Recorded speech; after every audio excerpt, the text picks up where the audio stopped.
Some future workshops will address how land use decisions are financial decisions. We're going to talk about breaking down barriers to redevelopment, and then what to do with public input in a not in my backyard world. So tonight we are going to have a few of us that are going to rotate through the speakers podium. First up, we'll have Shayla Lee, who is our Director of Strategic and Governmental Affairs, who's going to talk about the City Manager's FY24 strategic plan. And then I'll be back up here with Jessica Hubble, who is, the two of us are both Assistant Directors in Community Planning and Redevelopment. And then Jessica Rodriguez is going to come up and talk a little bit about your role in redevelopment. So with that, I'm going to hand it over to Shayla, and I will be back up in just a bit. Thank you, Ruth. Thank you, Ruth. Good evening. How are you guys tonight? Good. Perfect. All right, so let's get started talking about the city's strategic plan for 2024. Okay, so I always like to put this background information slide up here just on the different audiences so we all are kind of on the same page. But you guys know Sugar Land is home to over 1,000 residents. On one of our latest satisfaction surveys, we found that 95% of our residents love calling Sugar Land home, and of that, 10% said that they would change nothing about the city that would make their lives any better. So with that, we want to continue to have this high satisfaction rate. We want to continue to be a community where people want to come to and thrive. And so with that, we're focused on being innovative, forward-thinking, and continuously obsessed with making the world better. And so the 2024 strategic plan is a reflection of our commitment to continue to evolve as a city. And so just kind of setting the stage of the different elements of the strategic plan, the first section has strategic outcome areas. And so those are 8 areas that our city council has set as a reflection of the community priorities. And so those reflect different focus areas that we make sure every single initiative, project that we embark on are tied back to those 8 outcome areas. They're in no particular order of importance. They're all equally important, but kind of wanted to walk you guys through what those are as we walk into the different elements of the plan. So number 1, our first strategic outcome area is finance strong and viable. So we recognize as being a leader in financial management, we want to continue to provide our taxpayer with exceptional value. So that means that we have to be innovative, efficient, and just continually find ways to be adaptable and making sure that we have exceptional financial management. Number 2, community safe and secure. So Sugar Land prides ourselves in being one of the safest cities in the nation. And so in order to continue to provide that quality of life, we do things like invest in our training, our fire, EMS, supporting our security of our infrastructures, and whether that be technology or physical infrastructures, and then also making sure our staff has the proper training and equipment to be able to respond to different emergency events. Number 3, economy thriving and vibrant. So Sugar Land is built off of this entrepreneurial spirit. And so we recognize that we must make investments today that are making us continue to thrive tomorrow. So making sure we have opportunities for this new innovators, having businesses and partnerships, and also partnering with our nonprofit community to make sure we have this constant cycle of giving back and mentoring and learning. Number 4, so we want to make sure that our community is fun, that people actually want to be here. They want to live here, they want to come visit here. And so with that, we focus on different performance venues, our different recreational activities, the different restaurants and hospitality environments that you can attend, as well as various celebration efforts. Number 5, so we recognize that things don't just stop at our doorstep. And so with that, we have to have partnerships across different levels of government. We have to have partnerships within different regional groups, our different communities, such as the school district and things of that nature. And so we focus on making sure that we are a leader and focusing on the different innovative leadership and just doing best practices when it comes to local government so that we can provide exceptional service to our community. Number 6, transportation connected and convenient. So we take a multifaceted approach of focusing on different innovation and mobility because we recognize that we have to connect people, places, and the future through different things like sustained investments, working with these partnerships because people cross over different roads, they cross into different jurisdictions. And so making sure we're using different technology for management. And as you guys will continue to talk about redevelopment, making sure we're planning for the mobility of that impact as well. And then also doing sustainable community engagement efforts to be able to get feedback on these different transportation things that will impact the community as well. Number 7, infrastructure, sustainable and resilient. So again, Sugar Land is committed to maintaining comprehensive, sustainable, resilient infrastructure, and that means focusing on the long-term planning efforts because we recognize we're not just building different things for today, but we also have to maintain it throughout the future. And so focusing on those collaborative approaches through partnerships and finance and also those outreach efforts so that we can continue to engage with our community on different things that impact them. Number 8, so not only do we want to have fun and make sure people want to come here, we also want to make sure these different diversity of opinions, perspectives, and demographics have spaces that are welcoming those diverse opinions. And so we are committed to creating those spaces that have those hard dialogues, that create those places that welcome all. So those are the 8 outcome areas. So again, those are kind of those goalposts that reflect community priorities. And so those are the 8 that City Council has set as a foundation for every single thing that we embark on. And so now kind of the path in which we achieve that is through our organizational vision and values. So with that, you'll probably hear this in a lot of the things and presentations that you see various staff do, because our vision as an organization is that we are trailblazers, relentless in our pursuit of good so that our employees, residents, and businesses can enjoy a life better than they can even imagine. And so we'll talk about a little bit about what trailblazing looks like for us in action. One of the kind of pathways that we want to make sure, you can say you be trailblazers, but how do you actually carry that out in your behaviors? And so for us, that's reflected in our values. So our values as an organization, as a community, as a city are reflected in BLAZE. So being bold, encouraging each other, encouraging our community to have these bold ideas, embracing innovation, thinking outside the box, but understanding that we're going to have to take risks sometime, but making sure we're mitigating that whenever possible. Loyal. Not only are we being loyal to each other, our work, our mission, our vision, but also understanding that we're going to face successes and challenges, but as long as we do so together, we'll always come out on the other side. Adaptable. So recognizing that the world is going to change, the environment's going to change, we can control some of those things, a lot of those we can't. And so just making sure we're ready to be adaptable and flexible for those different things that come our way in the face of technology and evolving trends. Zealous. So you guys know Sugar Land is committed to providing the superior, top, excellent service as possible. And so just making sure that we're holding ourselves accountable to continue to do that. And then the last one, so not only are we expecting people in our city and our staff to carry out exceptional value and provide great services, but we have to make sure we provide them with the necessary resources and tools to do so. And so Empowered is about making sure we create these opportunities and these realms for our community and our staff alike to be able to excel in their roles. And so I like to kind of just throw a little descriptors because trailblazing means a lot of different things for a lot of different people. And so for our organization, being trailblazing is about being curious, exploring new ideas, creating efficiencies, taking risks, and understanding that we're sometimes going to fail, but as long as we continue to evolve, learn from our mistakes, and get back up, that is what trailblazing looks like for us.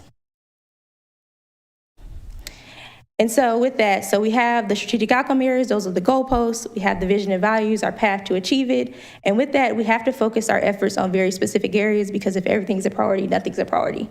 And so how we do that is in the form of all-in initiatives. And so we call those all-in initiatives because that means that every single portion of our staff has to find some way that they can connect back to these initiatives. You'll see specific departments kind of lead these, like much of Ruth and Jessica will talk about different redevelopment initiatives, and so they're kind of leading those charges, but all-in initiatives means that every single person has a role to play in it. And so just kind of highlighting, these are the titles of our 4 all-in initiatives. So commercial and residential redevelopment, you guys will hear a lot more about that, but just continue to figure out how do we make sure we stay relevant and we continue to be a community that people want to come to and thrive in. The second one, data-driven decision-making. So we have a lot of data. We want to make sure we're utilizing it to the best of our ability. And so I did want to kind of show you guys just a quick screenshot, but this is available on our city website as well. But we do have an open data portal. It's called data.sugarlandtx.gov.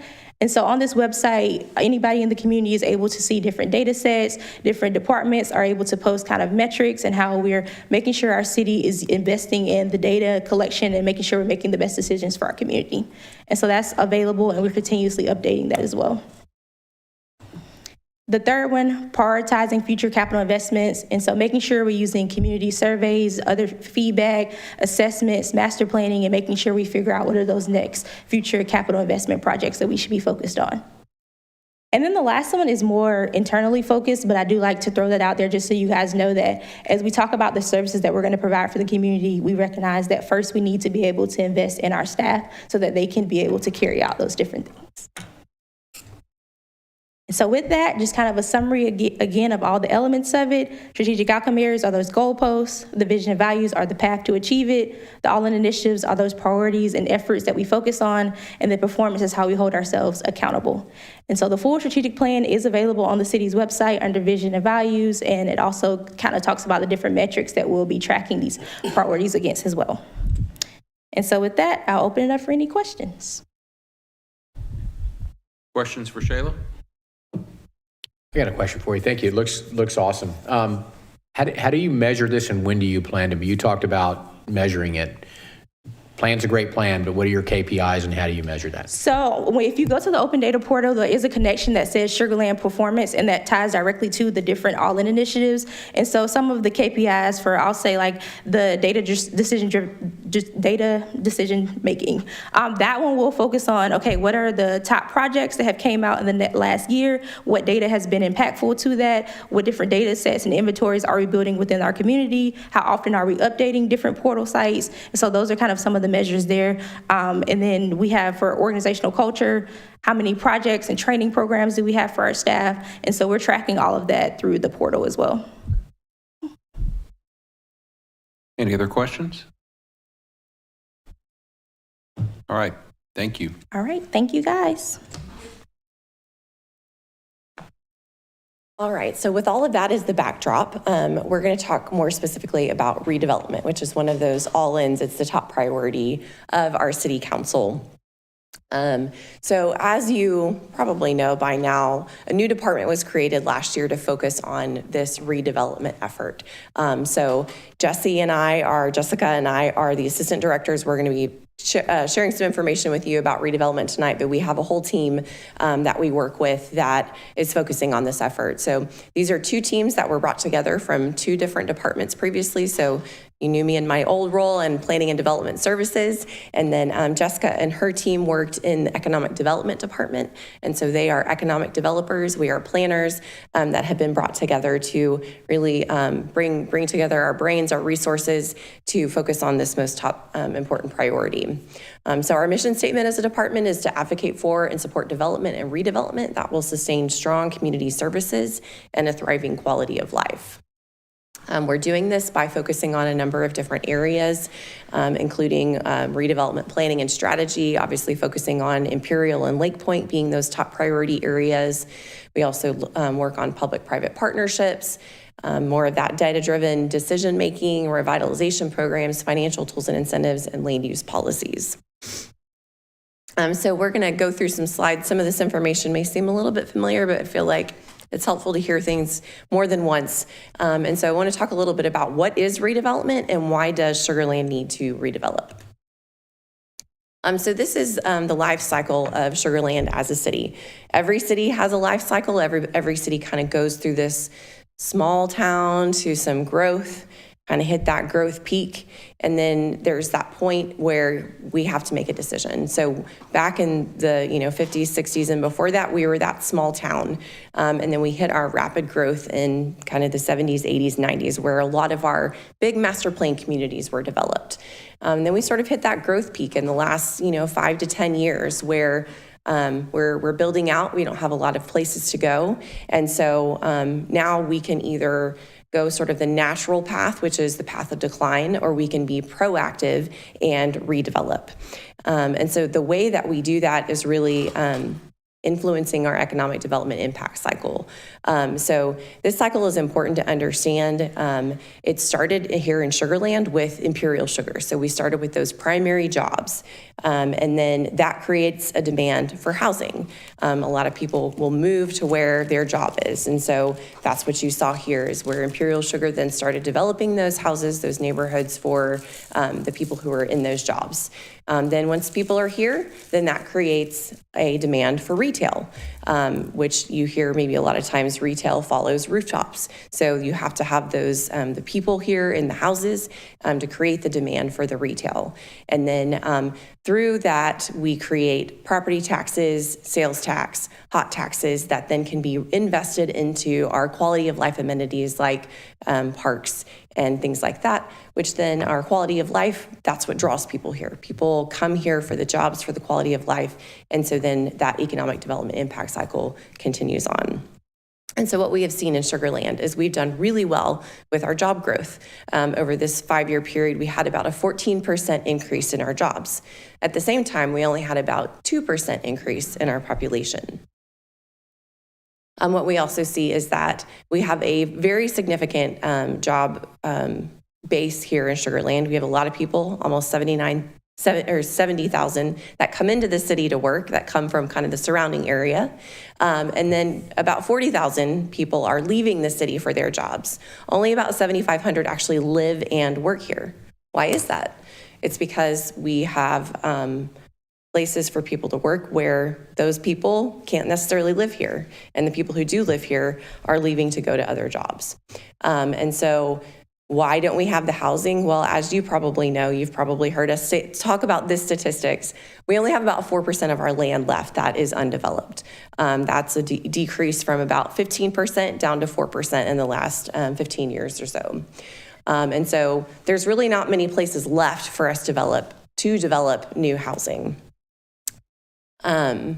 We've seen our population kind of follow that path on the life cycle from the small town back in the 60s and 70s. You see we're 2,000, 3,000 people climbing all the way up to about 111,000 back in the 2020 census. But we're also seeing that level out. So in the last few years, the census data estimates that have come out actually show us declining in population. And that is a result of not having new housing being created. So we've seen a significant decrease in our suburban housing construction over the years. Back in about 15 years ago, we were at about 500 in a year. And last year we only had 3. Yes, sir. Can I ask a question now, or do we wait till the end? Well, you already just did. I did, so. So my question is, go back one slide. Yes, sir. So we've gone from 111,000 to 108,000, so we've almost 3,000, 2,500. Is that empty housing now? Is that what that number is? I'm just curious. And more than likely it is, I don't go to every house and ask people like how many people live here, but more than likely it is a result of fewer people per household. Okay. It's not necessarily an increase in vacancy, but more than likely it's that kind of leveling off of our number of people per household. Thank you. I'll wait to the end next time. So as I was saying, we used to have about 500 units per year that were built. And this past year in 2023, we only had 3 new suburban single-family homes built in the city. 3, that's it. In the coming years, we do anticipate a few more coming online because we do have a few areas that are going to develop. But it's really, on the whole, not a whole lot of homes that will be coming. So what does that mean for us as we are building out, as we are aging as a community? So our age continues to increase over time, and that has impacts on our city services. We love the fact that people have moved here, in the 90s and have stayed here because they love Sugar Land. But what that means is those kids that they moved here for aren't in schools anymore. And so we've seen a decrease in our elementary school utilization. It also means that we have fewer of our residents participating in our youth leagues. We see a decreasing spending per household. So people who are aging tend to spend less. People tend to spend a lot when they have kids in the house, as I'm sure a lot of you know. We have also seen the number of households with children decreasing. So about 34% of houses in Sugar Land had their own children in the home, whereas, as you may be familiar with the number, we have about 90% of our houses that are single family. So 90% of our homes are built for families, 34% of them have families or have houses with children. And so we need to kind of right size the variety of our housing to accommodate that.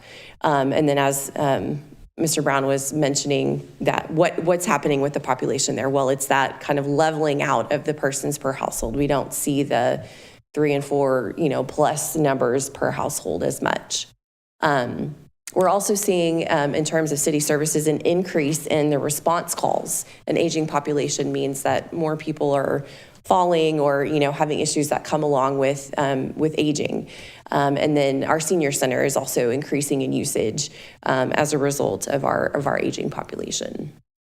Another part of being a community that is in that point in our life cycle is that our buildings and our homes are also aging, not just our people. So our median shopping center age is 23 years. I think 23 sounds kind of young, but for a strip center, that looks kind of old. So 62% of our retail space was actually built before 2000.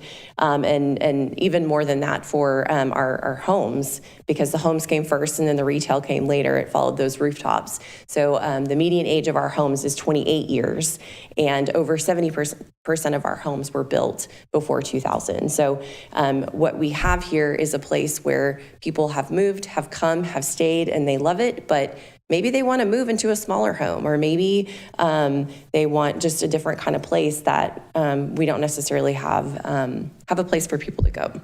So Jesse now is going to talk a little bit about how we are going to redevelop. Hello, everyone.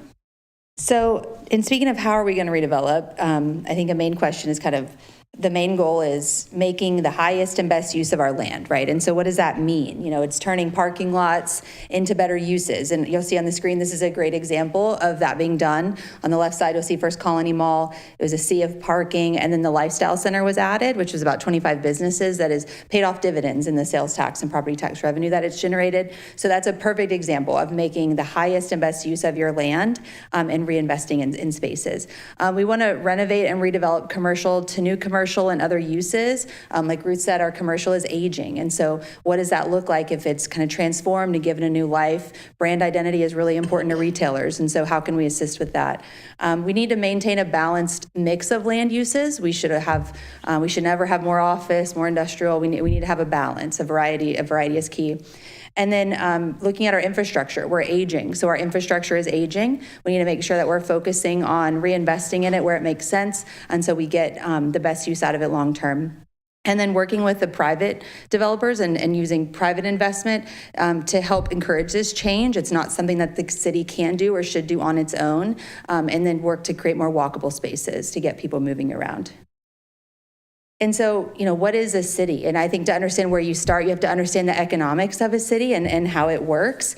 And so a city is basically your land, right? It's your acreage. It's a finite amount. We're not going to get any more. So how do we do the best with what we have? And so it was important for us to understand how our city is performing. And so we commissioned Urban 3, which you're going to get a much more deep dive of this information in the next workshop. But they basically look at tax revenues and tax values per acre. So instead of looking at your city as a whole, you look at it per acre to make sure that it's performing to the best way, the best possible. And then you measure it by that productivity.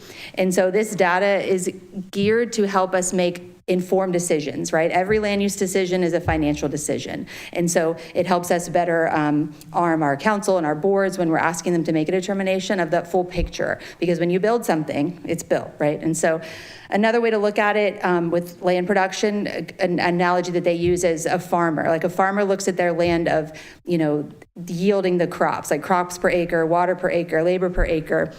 And so again, it's just looking at it at its productivity, at its economics. You're not going to, farm everything, but you're going to look to see what is the highest and best use and what makes the most sense for your area. Another good comparison is, we don't look at cars as miles per tank. If we did, we would all drive these big trucks, but that's not productive, right? So we look at them miles per gallon, and when you look at them in this lens, it changes the way that you should be buying your car. And like I said before, we all should be driving this BMW Isetta, which I don't know what that is. I don't know if you guys know what it is, but it is the best miles per gallon, right? So it's just how you look at something, as opposed to looking at it holistically. You look at it at a deeper, more closer level at the value per acre, or in this case, miles per gallon. Again, tying the planning and economic development, this really spoke to me when I saw this comparison. When you look at a Costco, Walmart, your big box retailer versus a strip center, If you look at just the land consumed, you've got 40 acres for a big box on average versus 0.75 for acres. If you look at the sales tax revenue alone, clearly your big box is going to outperform it, right? 1.5 versus 135,000. But if you look at it on sales tax revenue per acre, your big box is producing at 38,000 and your strip center is producing at 180,000. So you're getting more value out of that strip center than you are of this huge big box that's taking up 40 acres, a parking lot. A lot of it is not revenue generating. And so same thing with property tax. You're getting 2,000 per acre versus 44,000 per acre. So it's looking at the areas in our city that make sense for the denser developments and realizing that that land use decision is a financial decision, and how are we getting that highest and best use where it makes the most sense. So here's a snippet of Sugar Land. This again was from Urban 3. This actually shows the taxable value per acre here in Sugar Land.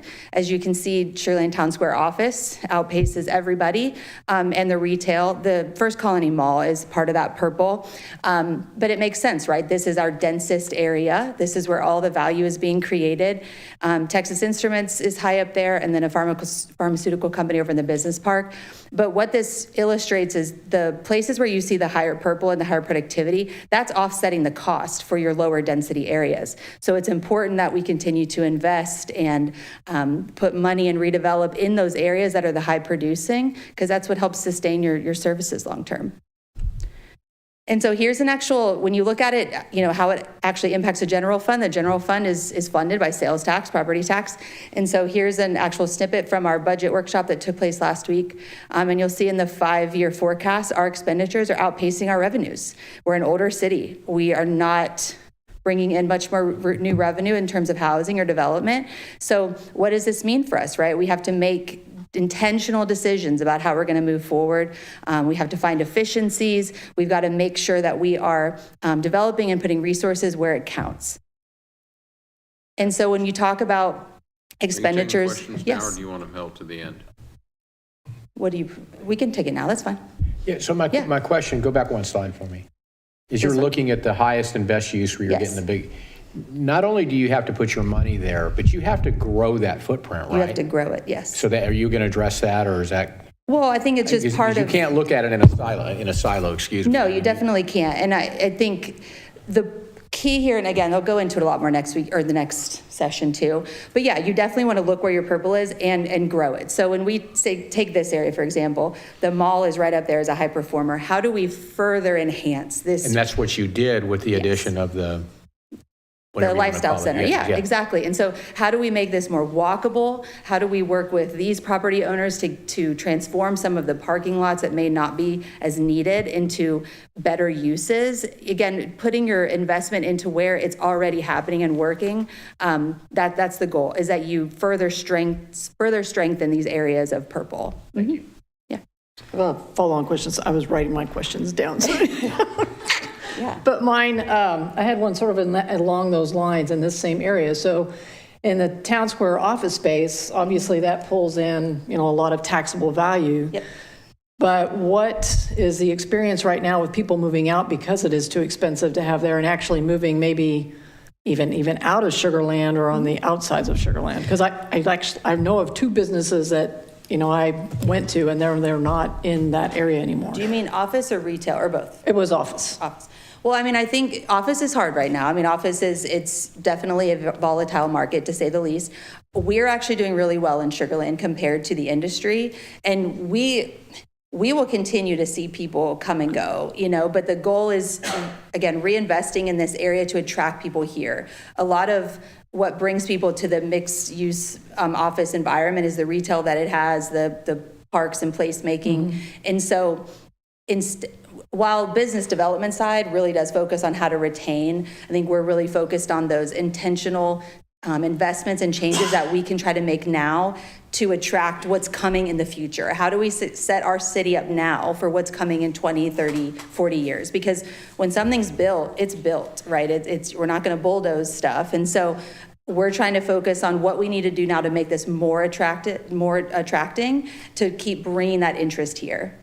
And so it's It's a balance. We're since this- always going to lose, though. Since this organization was built, does that mean now you're actively pursuing businesses to come in and sort of showcase areas to get them to come in to potentially like this space? So in economic development, the economic development department, there's a whole division on business retention and attraction, and they do that actively. Yep. So we kind of talk about ourselves as like we're trying to build the development, like get the development off and going, and then the eco dev, the business attraction and attention, they need to fill it.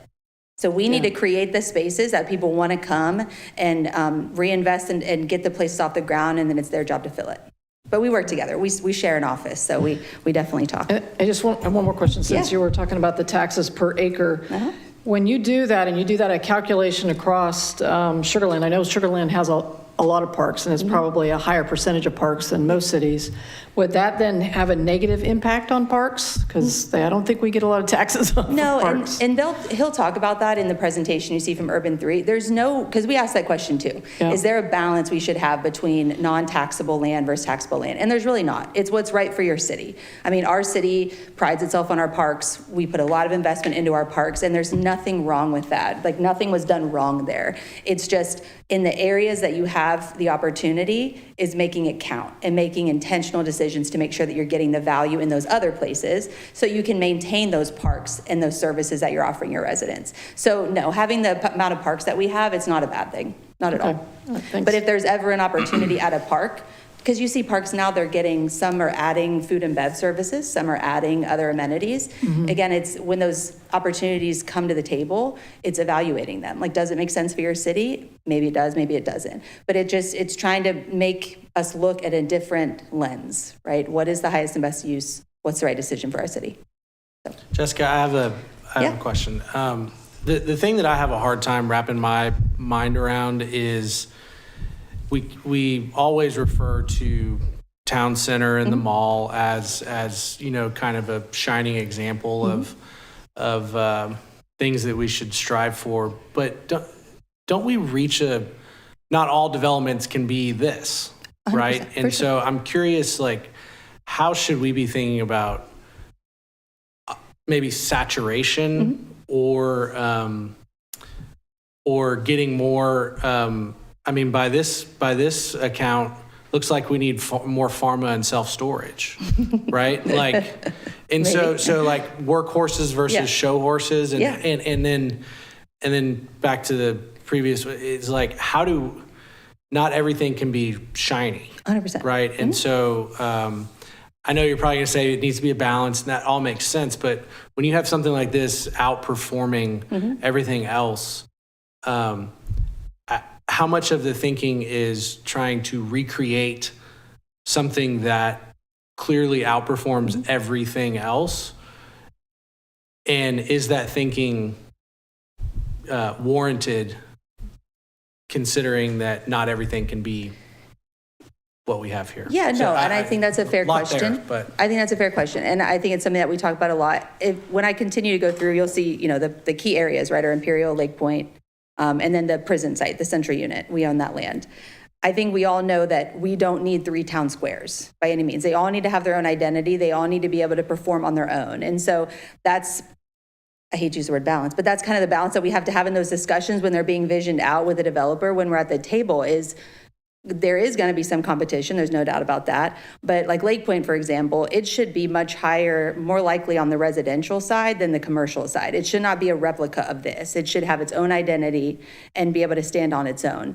But I think that's a valid question. Even the land use plan, which you guys are very familiar with, calls out, was it 5 racks? So yeah, do we need 5 mixed-use town squares? I think all of us would stand up here and say no. But what is the identity that they all need to have? I mean, I think that's what we have to figure out and do it the right way. But I mean, I think you're asking the right question. I mean, it's a great question. We don't want to take away from this. We want to keep investing in it, but we can accommodate more in other areas in our city if it's done the right way.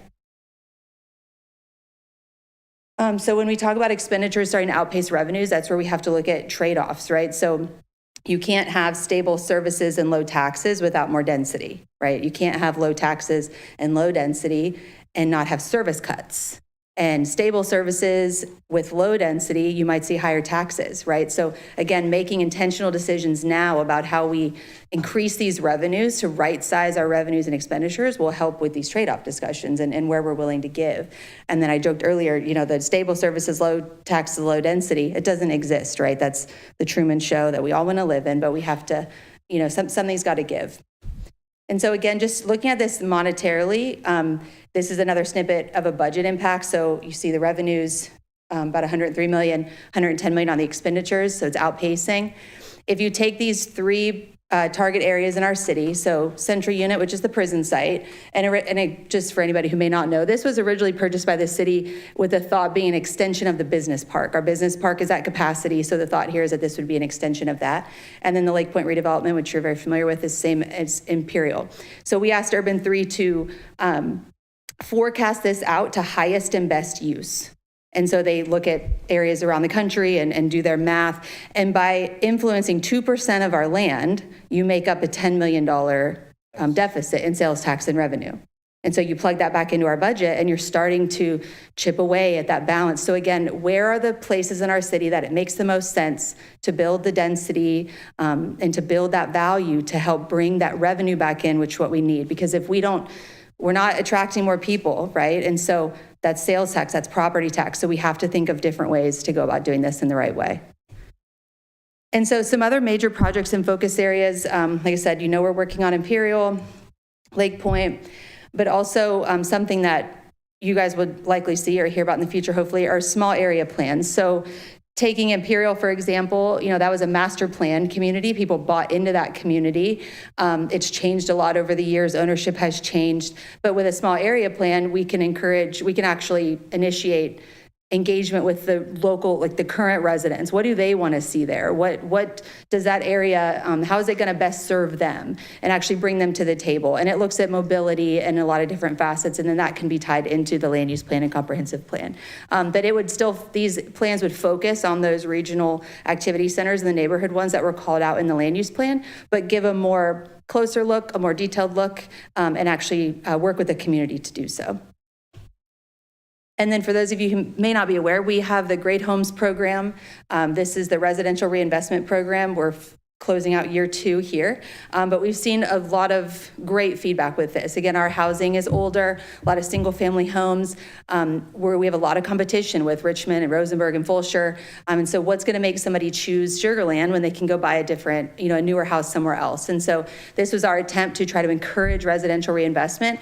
And again, we want to come in and support, but we can't fund everything, right? We're always looking for that private investment, and then we can supplement in the way that we can. So we've seen over 145 exterior home renovations, which is about 2.3 million worth of improvements. So that's a great ROI on what we're actually putting in. And so the one on the left, or I'm sorry, the right, that's a house in Mayfield. She never had a driveway. She's lived here her whole life. It was like 50 years, never had a driveway. And so with this program, she was able to do that. And so we've seen really amazing stories come through, and we're tracking it all with data, because Shayla requires it of us. And it shows, you know, patterns, right? You'll see if one house gets it, likely their neighbor or people across the street, you'll see pockets start to form, because there's jealousy, right? Like, your house is pretty, like, I want to make mine look nice. And so that's the hope, right? There's a ripple effect that we want to see. And so we give back either 10% or 25% reimbursement based off the age of your home. And then some other success stories that you may not be aware of, because we look at our city every day. Town Square is a great example of reinvestment. It's 20 plus years old. It's had a great run. It's seen a great life, but it's older, right? And so the new ownership group has put a lot of money into refacing it. They've upgraded the landscaping, bringing it down to pedestrian scale, adding shading. BB Italia, if you haven't eaten there, I highly encourage you do so. They were attracted here because of some other tenants that we had, and because of the facade improvements that have been allowed in Town Square. And within their first year, they actually expanded to the space next to them and created a little bar, like banquet type area. And they've actually already signed a lease to open another restaurant on property in the coming years. And then Zoe's Kitchen was doing a nationwide closing. They transitioned to Cava, and we were able to save them because, again, of the retail positioning, the facade improvements, and just all that was going on here. And that's just a few examples. There's a lot that's happened around here. Another program that we facilitate out of our office is called Fostering Unique Neighborhoods, the Fund Grant Program. It partners with community neighborhood groups to encourage placemaking improvements in their community, just, again, trying to get reinvestment. It brings that value back to that community, creates a place of home, and just kind of really hones in on that community spirit. And so this is Highlands. This was actually a pool that was filled in with cement. It had just been sitting there. And so through this program, they turned it into a seating area with a playground, and they've seen a lot of traction through here. This is Sugar Creek. They have no sidewalks, so they added this little walkway down one of their medians. And because their residents have loved it so much, they're considering adding more. And then this is one of the business park signage at Sugar Creek Center. They'd had the same signage for decades. And so through this program, they were able to update all their signage, which they were very excited about. And then through the 4B Corporation, which is one that we oversee, we do a lot of parks and placemaking improvements. So as you guys probably know, we own the baseball stadium that was funded through 4B. We did parklets during COVID time. Rapport was actually a facade improvement that was done through COVID. They doubled down, made a huge investment into their facade and internally, and we were able to contribute to some of that. The pump track out the festival site, this is just to name a few. And with that, I'll take any more questions that you may have. Yes. Going back to, you were showing the parks, or where you had gone into the Highlands and done something with the yeah. park. Are you doing any kind of partnering with like First Colony Community Services on some of their properties as well? Yep. Yeah. So basically, applications open in October. We've had the program for over 10 years. It was called Joint CIP for a while, but nobody knows what that is. So we changed the name to try to encourage people to participate. But yeah, we approved, I think it was 7 projects this last year, ranging from like Commonwealth, First Colony. Yeah, we do active outreach for these groups to try to get them to participate, and they can get up to a $75,000 match. So it's really impactful if they bring a really good project. And the projects are approved by the 4B Corporation Board. Mm-hmm. Anybody else? Yeah, we may get to this, so feel free to defer. But what about incentives? And I know like the homeowner incentive, so not that, but big dollar incentives. Are we going to get to that, or do you want to talk about that now and the role that they play in redevelopment? I mean, we can talk about that. I guess, depending on your question, I mean, we have different financing mechanisms set up, right? So here is Town Square as a TERS, so tax increment reinvestment, though, and that was a big piece. Devin was looking at me to come up here. Same with Imperial. There's a TERS that helps with the financing. It's a reimbursement on infrastructure. And then TERS 4 is located around the Smart Financial Center area, Telfair area. Same concept. Additionally, through the 4A and 4B Corporation, we can do incentives as far as infrastructure, but it's tricky. Like 4A, it has to be tied to a primary job. They have kind of set incentives that they go off of. 4B, we can incentivize, parkland, placemaking, everything 4A can do, but a little different. But likely when it comes to these the big redevelopment projects, where you're going to see our incentives come in are through the infrastructure, the things that are going to remain with the city, really make the impact. And we typically do that by way of reimbursement. So there's performance agreements tied to it. But the financing pieces for these projects are the critical part. That's the hard part, right? And so we are lucky here in Texas to have the tools of 4A and 4B, because without them, it would make redevelopment a lot harder. Because even though we do have them, they're not really set up for redevelopment. Like you have to be very creative on how you can and can't use it. So like we're working on a commercial facade program potentially, and it's tricky because we can fund infrastructure, but like we can't go into a building and fund like them gutting a restaurant and remaking it. So there's limitations, but we do have a lot that we can do, and we're trying to figure out the best way to use our corporation funding, again, to help create that sales tax and revenue and property tax revenue that's going to further support our general fund. Does 4A get involved in project financing? Yeah, 100%. Yeah. And are the tools inside of 4A today what are needed to make the economics of some of these larger projects actually go? Yeah, I think between 4A and 4B, we're lucky to have Are to there have those tools set that up. you wish you had that you don't today? Devin will chime in on that. I bet she's got some tools. Texas just, like, not a lot of places in Texas have really had to do real redevelopment yet, right? Like, we don't have blight here. And so our 4A and 4B corporations are very limited on what they can and cannot do, is regulated by the state. And so, yeah, I'm sure there's plenty that Devin would love to have. I think that there's two ways of that answer. There's either like, do we have the financial capacity, like the funding in the corporations? The answer is absolutely yes. We have the financial capacity in the 4A and the 4B corporation for current expenditures and future expenditures. From a legal standpoint, kind of more what Jessica was talking about is that it's not like 4A and 4B corporations aren't necessarily with the goal of redevelopment in mind. The goal is job creation and infrastructure for that. So it's how do these projects support in that way in job creation or infrastructure? Tax increment financing is a little bit more open in terms of it's what you put in that project plan. But I would say from my experience, in Texas, redevelopment is somewhat of a newer thing, except for like in the major metropolitan areas, because so much of Texas is still very new. And so any of the more like urban renewal type programs would usually come through like a community development block grant funding or something like that. And Sugar Land, because of our incomes, we don't qualify for that type of funding. So it's really kind of fitting it. It's not like a very straightforward, but I would also say that I think that there's a lot of tools that Texas has on the books that maybe we haven't fully explored or utilized yet, and that's some of the research and process that we're doing right now. Because Do you already have any example of that? Like today we were looking at, there's municipal management districts and there's municipal development districts. So there could be other types of districts or different parts of the Texas code that maybe would be a better fit specifically for redevelopment. So what tools do you wish you had that you don't have? I think it's probably in some of those ones that I don't quite know about yet.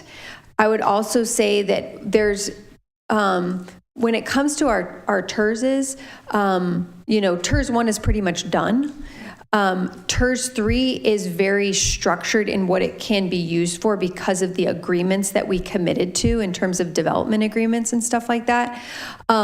TERS 4 is one of those opportunities where could there be a more structured incentive policy that is created in order to incentivize the type of development you want to encourage that's beyond the project plan. There are other areas that create incentive policy specific for their TERS that because maybe they specifically want to encourage a certain type of form development, and that's how you're eligible for that funding. And is it accurate to think, I mean, we have to be careful with the TERS though, right? Because don't the dollars have to stay in the district? Yes, it would have to be it has to be within those boundaries. That's why like TERS 4, it's not a redevelopment example, but in terms of like future development and incentive tools, that's why I kind of give that example. I mean, but that comes with like developing by TERS is not a good plan because you lock up those dollars in that particular area, and if they're needed in other parts of the city, then you're constrained, right? So anyway, we don't need to talk about TERS, but I'm just curious. I mean, your answers. I think it's important part of the discussion is the incentive piece that, likely the city is probably going to have to get more aggressive on. It sounds like you guys are doing the exploration and figuring out what tools are available.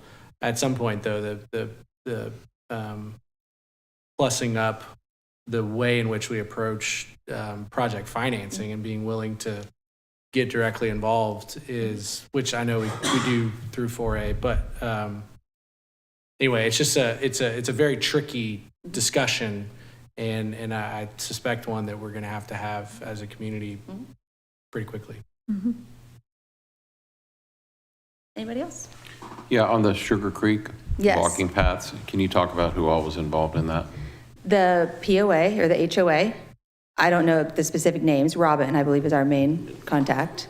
No, then- no, no. I mean, but it's a partner, I assume it's a partnership basically between like the HOA and the city. whether HOA and any city, other- yep. And then when they bring a project forward, like say, for example, that one, like we'll bring in, we basically work with them on the project. Like they'll bring an idea forward and then we'll, on the staff side, before they actually submit, we'll bring like engineering to the table, mobility to the table. How does this actually work?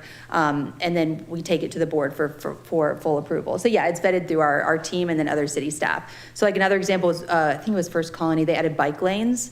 That was a big project between like mobility. It aligned with the mobility master plan. Like it checked a bunch of boxes. Because that's the goal of the program, is that it helps with mobility, placemaking, adds value to the community. Like there's these certain boxes that it needs to check because it's all in an effort to generate economic activity, make people want to live in your city. That's the overall goal. Thank you. Yeah. Any other questions? No? All right. Thank y'all.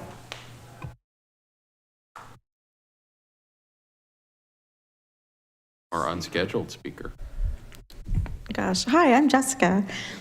Can you see me? Stand up. I am Cannot. with heels. Wait a minute. With heels. Yes. It's okay. This has been my life since I'm like 12, so it's okay. It's when I stopped growing.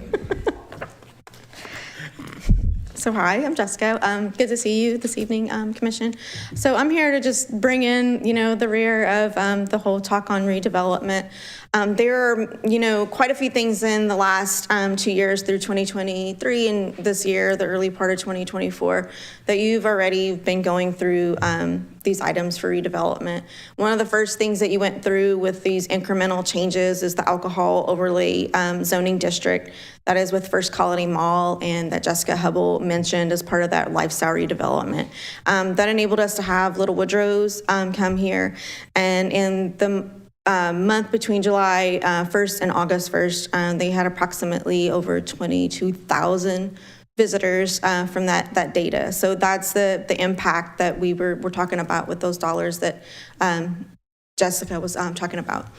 We also have the Imperial Historic District. These were modifications that were made to add some multifamily units. It increased that number. And it all tied back to the Imperial Regional Activity Center that's tied to our land use plan. And those regional activity centers are what we refer to as, you've talked about before, the RACs. We talk about the Pearl at Lake Point, and while the Pearl is a green field, it's not necessarily redevelopment. It was part of Lake Point overall and those regional activity centers and tying it back where we added those additional multifamily units to enhance that Lake Point area. Then speaking of the Lake Point area, you were part of that process for the mixed use code for the Lake Point redevelopment district. This is the floor site.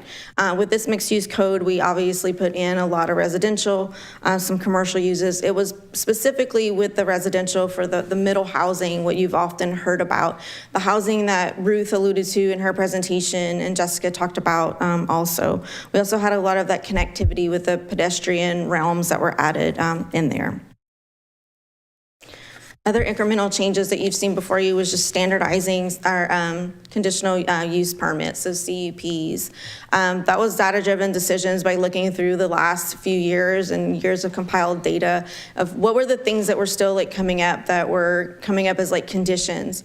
If we always have the same conditions for some of these CUPs, why don't we standardize this? And with your help, we were able to do that. We've aligned some stuff with the development code, with our code of ordinances, with no smoking, with the tobacco and the hookahs, and then also the EV charging stations. We have a building permit currently right now for a standalone EV charging station, so that's a product from that amendment that we had. Recently, the most recent amendments that you've looked at were for the Lake Point redevelopment district. We brought some revisions to you. We realized from adopting that original zoning district that there were some things that maybe didn't align when we put pen to paper. We listened to some developers in the community, and from there we were able to make some recommendations that made sense for Lake Point. You'll be seeing some things coming up again that are referenced towards Lake Point as we continue to further put pen to paper that this is really going to be a shining example of a redevelopment district. You also made recommendation for allowance for wine bars that are permitted in B1, B2, and Lake Point Redevelopment District. And from that, we now have them Imperial Wine that's located in Sugar Land, where they're able to serve wine by the glass. So it's a good thing. Your role, planning and zoning's role in this, you're going to be seeing a lot of staff-initiated code amendments that we will be bringing to you. We probably have things spread out probably for at least the next 3 years that we can bring to you based off of recommendations from our land use plan, and then those from staff's recommendations as we go through plan review and we see things that maybe aren't conducive for redevelopment. We're going to be bringing workshops to you. We're going to talk through these redevelopment as we're talking it through right now, since it's a priority. We also want to know, what do you think? What are your ideas? Yes, staff is going to bring some recommendations to you, but we want your input, and not even just your input. We want your ideas. If you have something, if there's something that you need to point out to us, we want to hear that, because you're our support and our guide through our redevelopment efforts. And then community engagement. We realize there's a lot of community engagement as we're going through these processes and amendments that we're going to bring to you. We want you along part of that process that's maybe outside of a public hearing and going to a meeting within a community. What's next? The incremental changes that we talked about, our focus of the regulations and that work against redevelopment and promote things like Little Woodrow's. The phases that I spoke about, those are all focused on redevelopment, things that come from our land use plan, or just things that through trial, when putting the regulations down through plan review, that we notice are issues. Some of the recent things that you'll see that we'll be bringing before you is going to have to deal with parking, our landscaping regulations, and then other like redevelopment site constraints that we see in our code. So expect more upcoming workshops, possible field visits, and then some charrettes that we may have within the community or have with you as we focus on redevelopment. Your next workshop is going to be on August 22nd. We are going to look at some land use decisions and those financial decisions that go with that, and that's going to be in the Kane room for your next meeting, so we can have something a little bit less formal. Any questions? Yes. Can you Yes, go sir. back to your first slide or second slide? I think I can use that as, yeah. Yes, sir. No, not that one. That one. Thank you. Just using this as an example. So when we approve something, and I know it goes from us, it goes to city council, but let's say something like the Pearl gets approved, okay? What is the best way that someone in the public or an interested commissioner could check in on the status of that? To learn what the action is with the city council? No. Is that the question? I'm sorry. No, on something that's approved.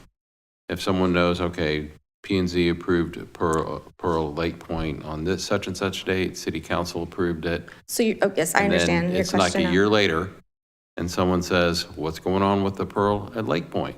Gotcha. What is the best way for someone to check in to see the status of that? And I'm using that as an example. I could do the same thing with lots of other things that have been in front of us and ultimately approved as well. Is there a place that people can go to kind of see a timeline of approved projects, I'm going to use that word, Yes. to see where they are in the development stage currently? So thank you for asking that question. It's really great. You can go to the city's website and through either community planning and redevelopment site or the development planning site, which is, I think, just planning on the website. We have lists of ordinances that approve this if you really want to get in. I'm so sorry, I can't see, on the technical aspect of it. We also have some pages, I believe, that live with community planning and redevelopment that give you updates. For example, like the Imperial Historic Project that we were talking about, where we are. Sometimes we won't have an update for a while just because we haven't gotten anything for a while. So we have updates there. Secondly, you can always email us or you can call us and we can give you that information back. You can call us directly at planning. You can email us directly at planning. That's planning@sugarlandtx.gov. Or you can submit a 311 ticket and we can get that. The last thing is we are working on a project with GIS because we have some of our GIS in-house now. And that's one of the things that we're planning on doing is to have basically like a dashboard or a map that you could click on something and all the information is going to be available to you from that parcel. It's in the works. That'd be helpful because we get questions from time to time, and I'm sure you all do, you know, like, hey, what's going on with the old Imperial Sugar offices on Brooks and 90, right? Or what's going on with the Pearl at Lake Point, or what's going on anywhere in Imperial. I just think it would be helpful for people to know where to go for that kind of stuff. And not just, I know people can read the minutes and they can see what's been approved. And I guess if I'm hearing part of your answer correctly, they can go see, you know, where certain aspects of permitting and things like that are. It just occurs to me that having something like that would be helpful. And in connection with that, you know, when we approve something, it's you know, unless it's a plat. I mean, I know it's advisory, and I understand that stuff goes to places after, it goes to council after us and all that. But when something gets, you know, finally approved, it would be, or sometime during that process, it would be really helpful, I think, to think of a timeline. To think in terms of timelines, like you're being asked to do this, this is going to allow this to something else to happen, and we project that'll happen in a year, or in 5 years, or in 10 years. I just think that kind of perspective helps, and I think it would help set expectations too, as far as when stuff's actually going to happen. I think that's a great suggestion on trying to project some timelines. Maybe if we don't have it, I agree with you. Things get recommended here and then they get approved at council. And we know on the development side that those things can take years before you actually see something on the ground. And if you're just, you know, somebody out in the public and you don't realize that, you're like, what happened? I thought we were getting this great thing. I mean, heck, I do it where I live. Like, oh, we're supposed to get this great thing, and I know. So, like, what's going on behind the scenes? But I'm like, oh, it took like 10 years. Right, and like at the State of the City address last year, I mean, we know stuff's happening, right? It may not be able to see it just when you drive by a particular property, but you know stuff is happening. So I think, you know, doing something to keep people informed of where these things are in their life stages would be helpful. Yes, sir. I have a comment and a question. One, I agree with Matt, and I think the other way to think about the points that you were making are that we're going to have to bring along the public, right? And the more information that can be shared in a consumable way, one, gets people excited, but more to the point, keeps them informed, and I think that's really beneficial. My question is, can you advance to maybe the next slide? One more.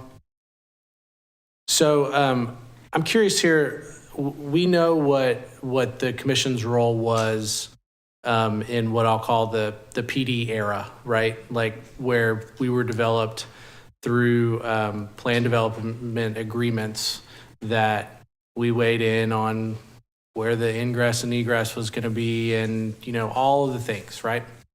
Landscape plans and lighting plans and all that kind of stuff. I'm curious, that type of work is not articulated here on this slide.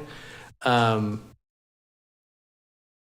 you give us a sense of, from a formal, I'll say, project standpoint, what is the role of the commission in this redevelopment era? So I think the goal is not maybe necessarily getting into specific, like explicit, like details, like if we're looking at maybe like facades or like locations of dumpsters, but going more of like a 20,000 like view of what it is. Of course, you want to look at things like access and such, and you want to ensure that, you know, we've got like density and those sorts of things, but asking those questions that you heard, you know, here from Jessica about Are those the highest and best uses of it when we're looking at land use? Are we being smart about the green space? Are we being smart about the connectivity? Those are the questions that you need to ask when something's coming before you. I know y'all have a really great trust in staff, and what we're bringing to you is great, but having this conversation back and forth with you is how something is just like superb. You know, it only gets better with more input that we put in it. But I think those are the types of things that we would be looking for you to get feedback on. And, you know, and if you've got to push back on us because we're not thinking bold enough, you can push back on us that we're not being bold enough on those things. So does that manifest in a formal process? Does it just show up in a dialogue, something like this, or is it, you know, does it show up in minutes of meetings and all that kind of stuff? I'm just curious, like, you know, there's sort of, I get the like almost advice and consent type role, but you know, anyway, I'd be curious, Lisa, you obviously have something to add. Just a thought. I mean, I think we've mentioned that we're going to be bringing code amendments forward, and I think there's an opportunity there. One of the things we've explored in the past was, you know, the mixed-use zoning district that would potentially be applied to a lot of different areas of the city, or areas where it makes sense, namely the activity center areas.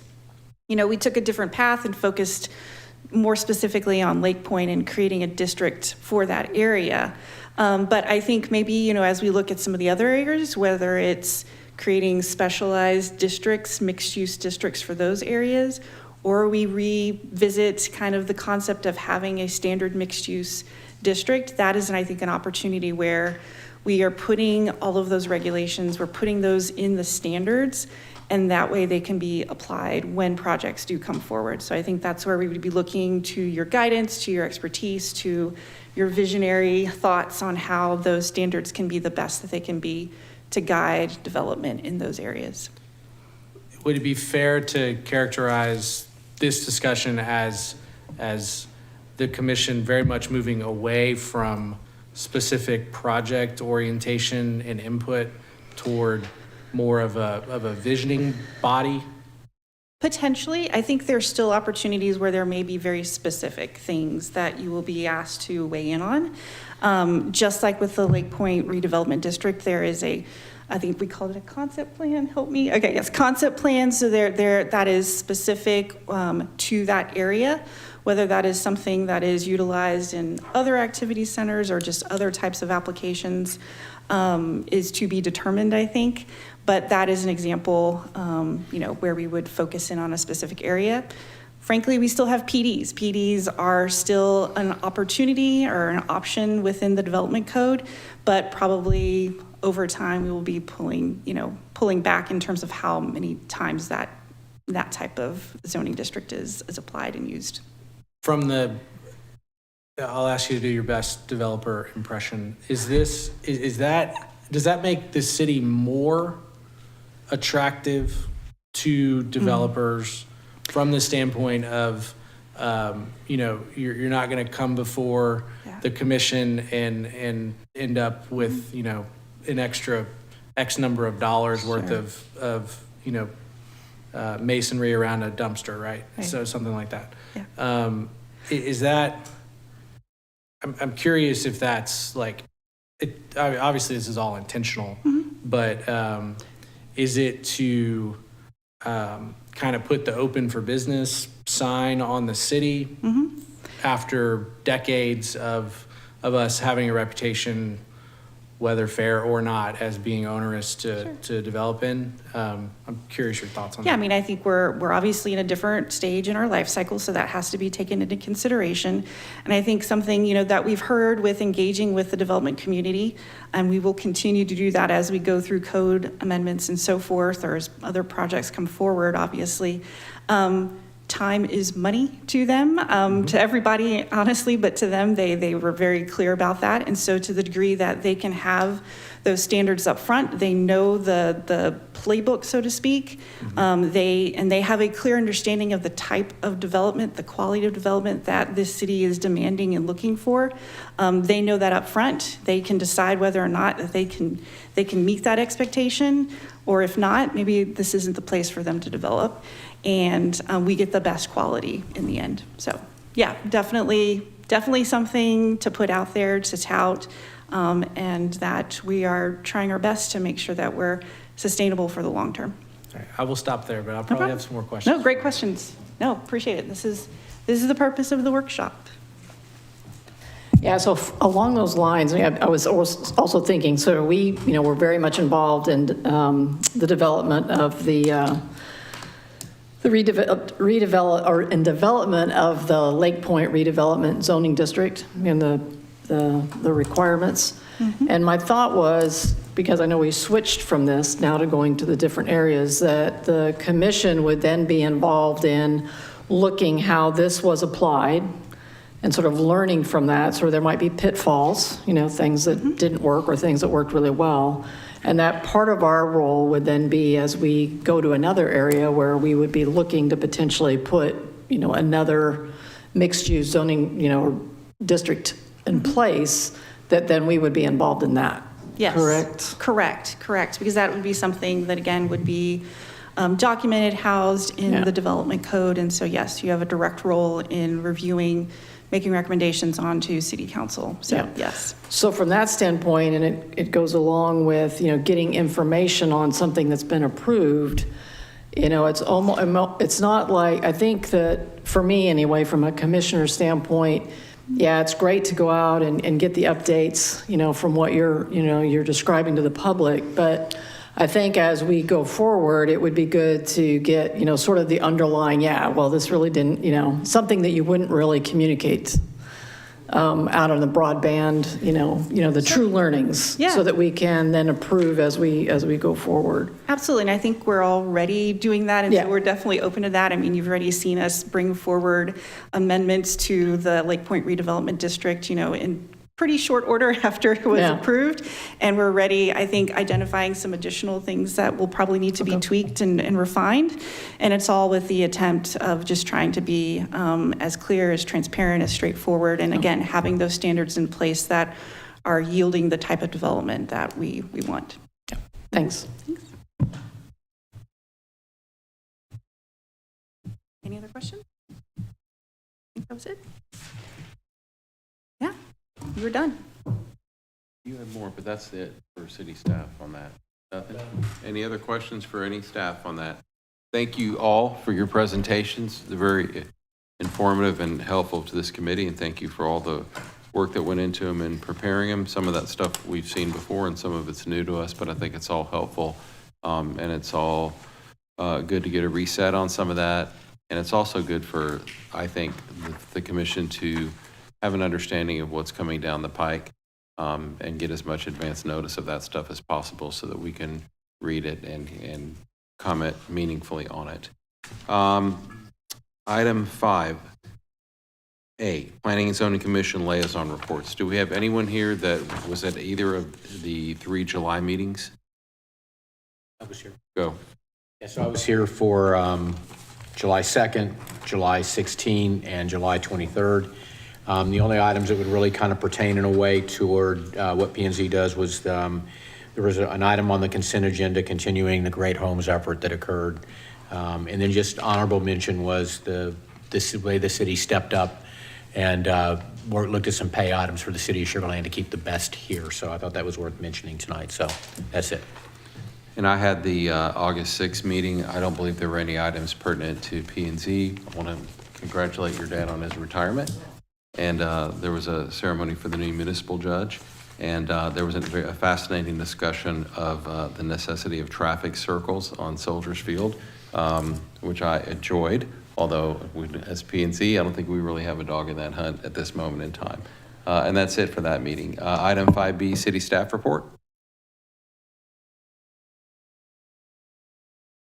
Just a couple of things. So I think we've mentioned that your next meeting is August 22nd, which is next week. It's one of those months where we have a back-to-back meeting, week to week. So I'm really excited about that one. It's, as we've mentioned, it's the Urban 3 presentation that has been shown to a couple of other groups within the city. It's very impactful and really excited for y'all to get to hear a lot of great information as well. I think some of it was kind of showcased or highlighted today, but they're going to dig a little deeper, dive a little deeper into how that came about. So that's the 22nd. And then, as we mentioned, this is a series of workshops. So we really missed y'all. So we were just trying to find something to put on an agenda so we get to see your shining faces. We can tell. But there, we do have some things. There's some development activity also that from platting and things that are percolating. So we're excited to be bringing those forward to you as well.